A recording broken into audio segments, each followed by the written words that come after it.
All right, guys, I'm going to walk you guys the steps on rebuilding the version 2 AOS. Had this thing for about 5,000 miles, and I got the dreaded oil leak at the bottom. So what that was is that main ring basically, I guess, gave out, or there was a defect where they used the wrong lube, I guess IAG said, and it leaked out.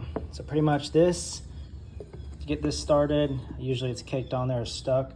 I left 2 bolts on here, took pliers, twisted the bottom so I broke the seal, and then I got in here at the flathead. I was very careful not to damage any of the aluminum or metal, and pried this out. I ended up cleaning it all up, putting new stuff on it. The rest of the stuff, pretty straightforward. Comes off the bottom pretty easy.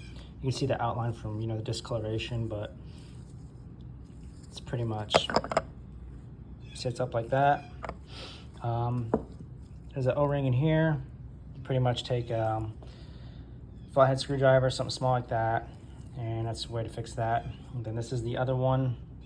I left my screws in for reference so I know which way this goes.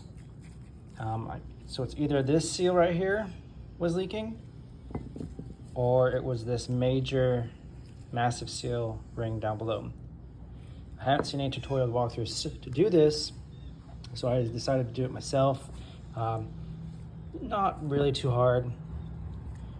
Take this off, you can check everything, clean it all up. Here is the part number and the stuff you get. You pretty much get this kit with all new seals, and you also get all this brand new hardware, which I'm not gonna use all of it because I'm only replacing the bottom lower part. The top was fine, so I said, why not? Why would I even break into that? If you have any questions, leave a comment and subscribe. Thanks.